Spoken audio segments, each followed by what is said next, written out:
All right, number 12 says adjacent angles in a parallelogram are 2x and 5x, that's degree symbols, degrees. So the smallest angles in the parallelogram each. So we're going to find each one. So I'm going to draw a generic parallelogram.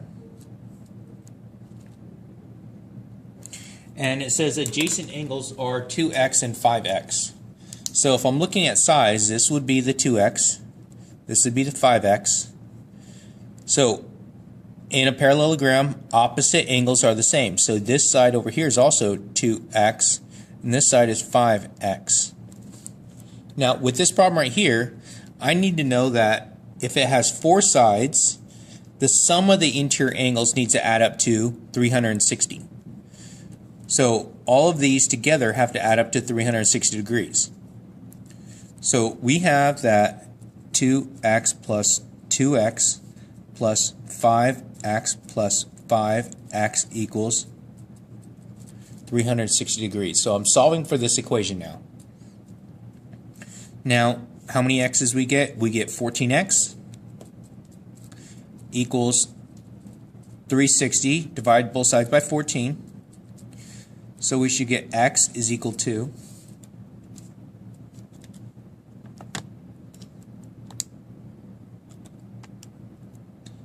360 divided by 14, which I get 25.7.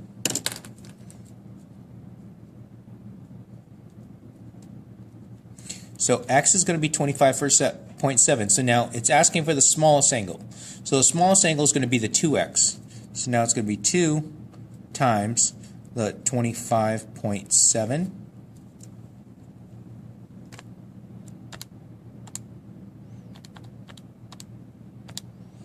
$51.4. So smallest angle, which would be the 2x, so my angle is going to be 51.4 degrees. Now let's take a look at the next problem, number 13. The volume in centimeters cubed of the cylinder. So I start off to get centimeters cubes, I need to look right here. I'm going to have centimeters here, but this one's meters. And I know that 1 meter is 100 centimeters. So I'm going to turn this into 1,200 centimeters. So I multiplied it by 100. Now the formula for the volume of a cylinder, so V is equal to pi r squared h.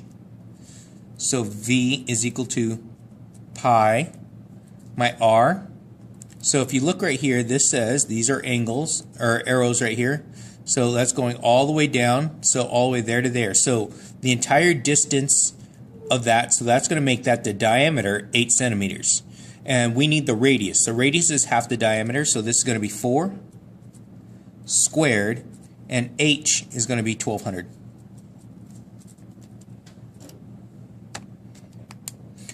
So pi 4 squared times 1,200 is going to give me, let's see, 60318.6. This is going to round.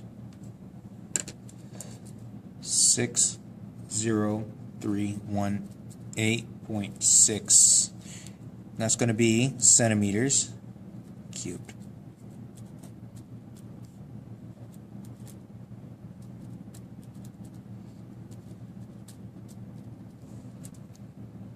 There we go. Now for number 14.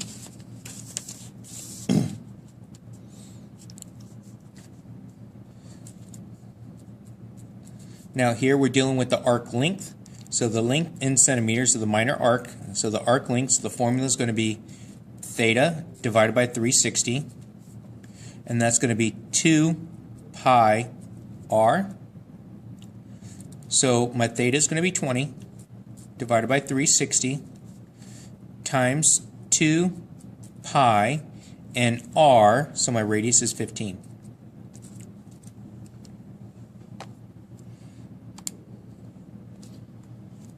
See, 20 divided by 360 times 2 pi, my r is 15 right there. I should get 5.2. 5.2, and it's in centimeters because that says so.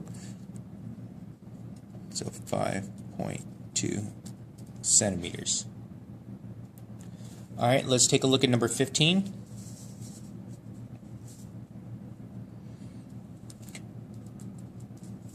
So 15 says the volume of a square pyramid is 96 inches cubed. What is the side height of the base? And the side length of the base is 12 inches. What is the height of the pyramid? So let's take a look. My formula here is volume is 1/3 capital B times H. Now capital B is going to be the area of the base. Area of the base. And right here it says that the volume is 96 right here. So I'm going to plug that in for my V. 96 equals 1/3. Now area of the base, so it's going to be a square, so it's 12 times 12 times height, which I don't know yet, and that's what I'm solving for. So let's go ahead and clean this up. So it's going to be 96 equals 1/3, 144. H, 1/3 of 144. So 96 is 96, that's a 6, is equal to, this is 48. H, so if you don't believe me, so 1 divided by 3 times 144, 48. So divide by 48. H is equal to 96 divided by 48. 96 divided by 48, enter 2. H is 2. So now right here it says, right here, everything is in inches. So it's going to be H is equal to 2 inches. Now on number 16, what object is made up of 6 rectangles? Think of it as a little brick. I'm going to draw a bunch of little bricks. See what I get out of it. 1, 2, 3, 4, 5. So my overall shape is going to be a rectangle. 6 rectangles. I can't, if you want to play around and try and make other shapes out of this, but making regular shapes, we get just a rectangle here. So that's what we get for that one. Alright, number 17. Find the midpoint of the segment with the following endpoints. So the midpoint formula is going to be x2 plus x1 over 2, comma, y2 plus y1 over 2, close. So now these are in alphabetical order, x, y. Here's my first one, here's my second one. So I'm going to go x2 is 6 plus -4 over 2, comma, and I'm going to have 5 plus 8 over 2. So this is going to be 2 over 2, comma, 13 over 2.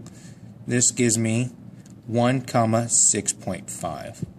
So my midpoint is going to be 1, comma, 6.5. 17, 18. There we go. So number 18 here. Now find the distance between the 2 points. Now the way I taught this, if you go back through the rest of my videos, the way I taught this is distance. It's distance. It's how far it's apart. So I'm going to start with the number line. 0, 1, 2, 1, 2, 3, 4, 5, 6, 7, 8. So I figured out how far I need to do because that's all I need for my number line.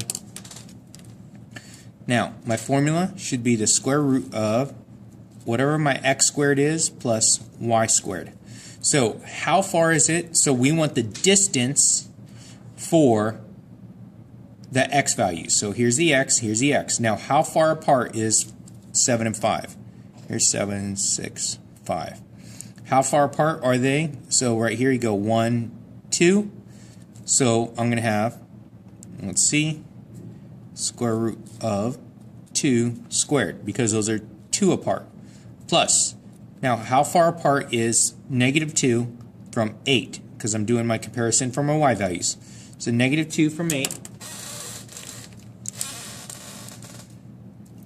1, 2, 3, 4, 5, 6, 7, 8, 9, 10.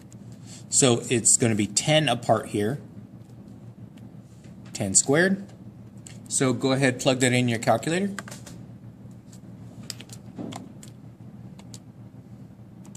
So second square right there, x squared. So it's 2 squared plus 10 squared. Hit enter. And so it's going to be, my distance is approximately 10.2. That 9 is going to make that one round.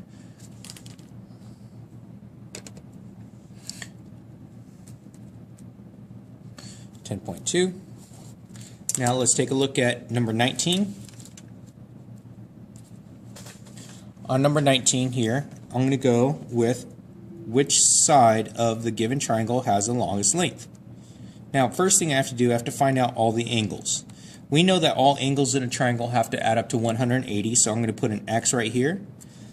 So I know that I have 32 plus x plus 26. All three of those have to add up to 180. Combine like terms, I should get 58 plus x equals 180 minus 58. X equals, that's going to be 122. So this angle is going to be 122 degrees. Now there's a rule in this when dealing with triangles. So this one's not labeled, so I'm going to label it right here just to show you. ABC. So the biggest angle is across from the biggest side, and the smallest angle is across from the smallest side. So the largest angle, which is right here, is going to be across from the longest side. So my longest side here would be, I would call this one AB. So this one right here is my longest side. I'm going to call this segment AB. It wasn't labeled, so I'm going to put some labeling in there just because I feel like it. Now, smallest angle, same thing. Smallest angle would go with the smallest side. So if this is the smallest angle, the smallest side would have been AC. So please pay attention to what it's asking for in the question. Alright, so number 20. So on number 20 it says always, sometimes, or never. Alright, so now for this one right here it says label the as always, sometimes, or never true. Parallelogram is a trapezoid. So now what this is the chart that actually follows this around. So if it goes up, it's always, so follow the path up. If it goes down, it's sometimes, and if it goes up and down, then it's going to be never. So if I'm going to follow this around, it says parallel, is it a trapezoid? So now if I look right here, parallel, it goes up here. So if I follow the path, it would go up, then it would go back down. So that one's going to mean it's going to be a never because it goes up and down. So if it were to go up, it would be an always. If it were to go down, it would be a sometimes. But this one is an up and down. That one's going to be a never.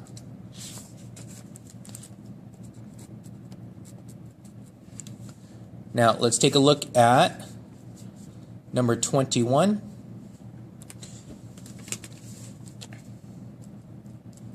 So for 21 here, I have a formula for this. So I have the outer part of the angle, so outer arc right here. Then I have the inner arc, which is here to here. Now, to be able to find this angle right here, my formula is going to be 1/2 the outer, which is 2 200, minus the inner, which is 160. So we get 1/2 of 40, so my angle is 20 degrees. X is 20 degrees. All right, number 22.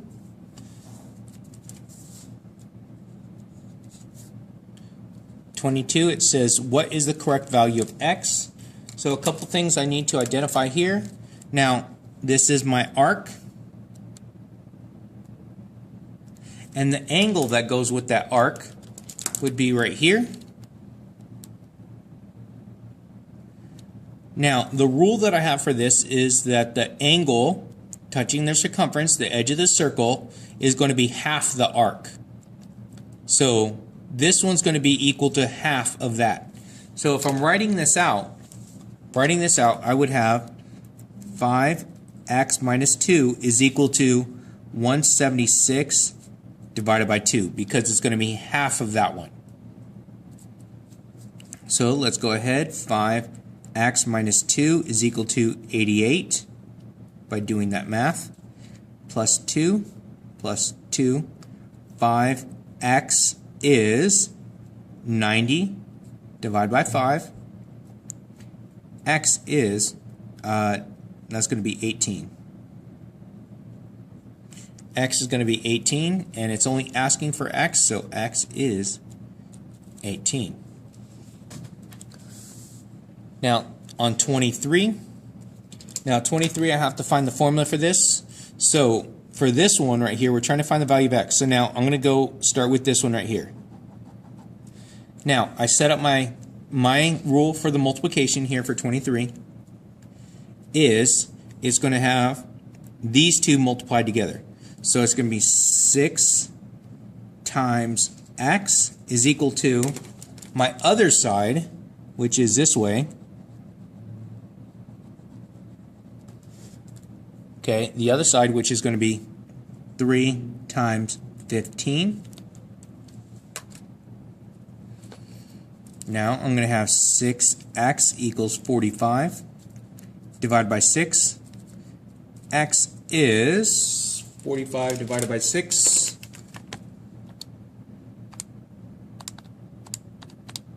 $7.5. So X is going to be 7.5. All right, this next problem here on number 24.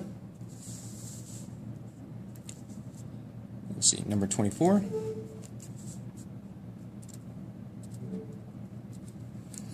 Right here it says C is congruent to D. That means that they have the same measure. D is a right angle. Now, because D is a right angle, that means D is going to be 90. So if D is 90, that means that C is also 90. Find the value of Y if measure of angle C is 6y plus 30. We know that C has to be 90 because this said so. So I'm going to get 90 is equal to 6y plus 30 minus 30. 60 equals 6y divided by 6. Y is 10. So solve for y. Y equals 10. And that's it for that one. Number 25. Number 25. Right here, my central angle around that point right there, all of it together we know has to add up to 360. So always around a point has to add up to 360. So all of it together, so I'm going to add them all together, so I get Q plus Q plus Q plus Q plus 164 equals 360. So that's all that together. So combine like terms.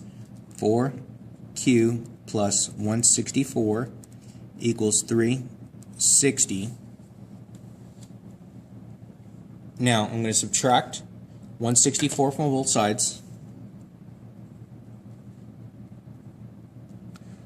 4q is 360 minus 164, 196. Now divide both sides by 4. So 196 divided by 4.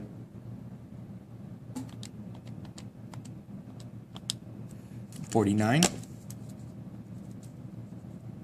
So in this one, it's actually 49 degrees. Now, number 26. Find the value of A. So now, first thing I have to do, I have to figure out the sum of the sides right here, or sum of the inside. So I have a formula for this, but instead of going through the formula, let's try and teach this in a common sense way. We know that if it has 3 sides, it adds up to 180. 4 sides adds up to 360. And to go through and actually figure it out, all I have to do is keep adding 180. Keep adding 180. So it's going to be for 5, it'd be 180, or I'm sorry, 360 plus 180. That's going to be 540. And the next one's going to be 6. I'm just going to do a couple of it up to 8 here.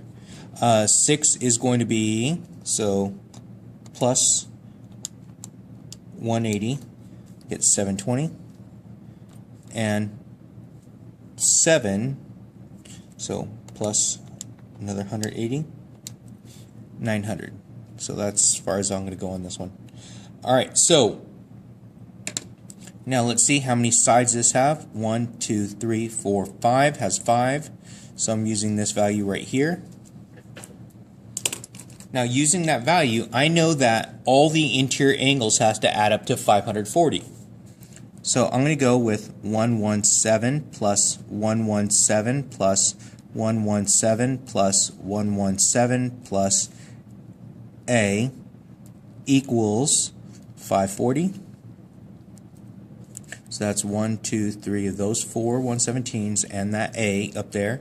So let's go ahead and add all those together. I get 117 plus 117 plus, I get 468 plus A is equal to 540. Subtract 468 from both sides. A, so it's 540 minus 468. I get 72.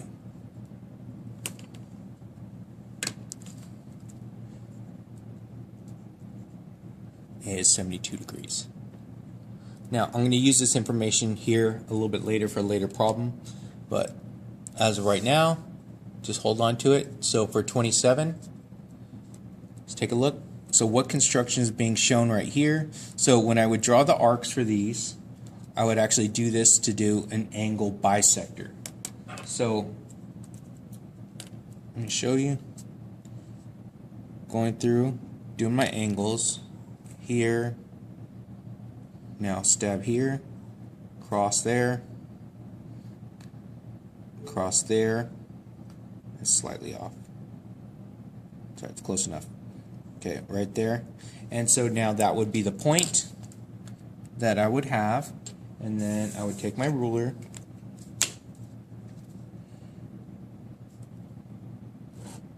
draw that in there.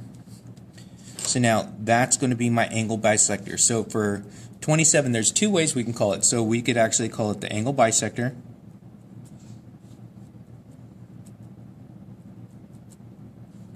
or we could also call it the locus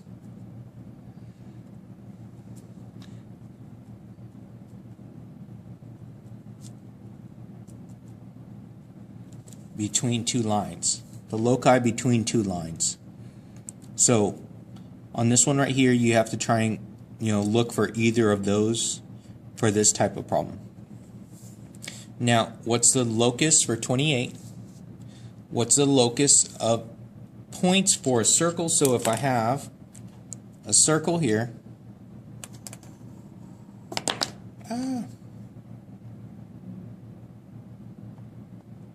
hopefully I don't mess it up any more than I already have.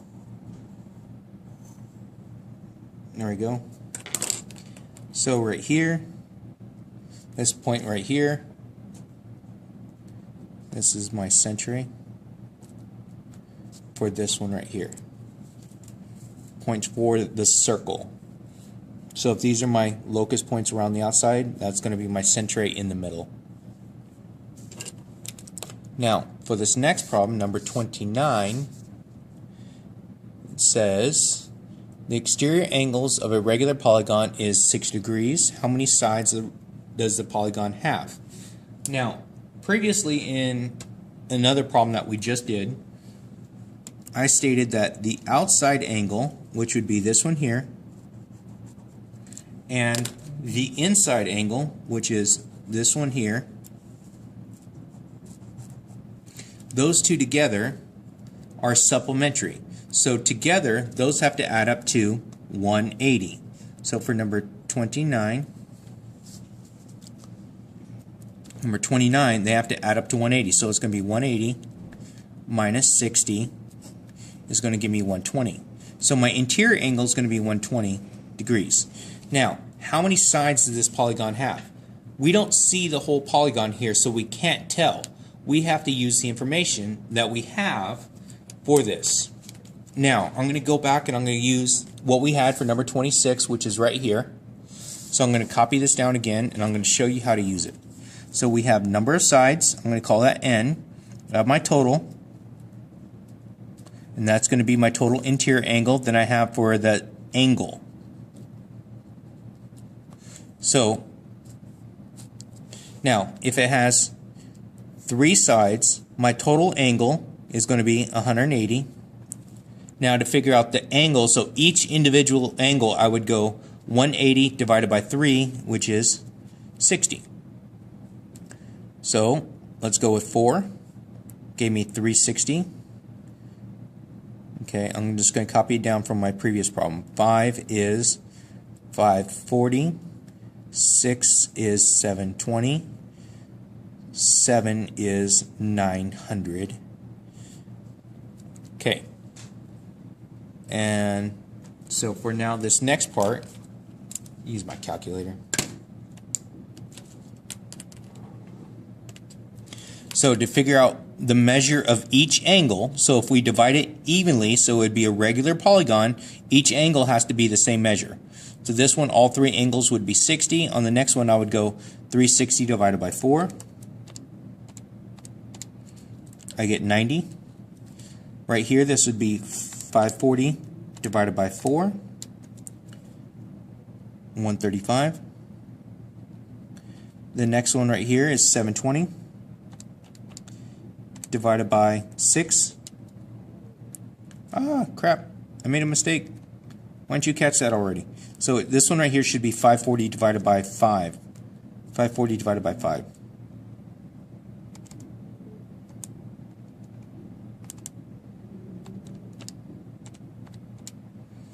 Okay, so this one's 108. Sorry.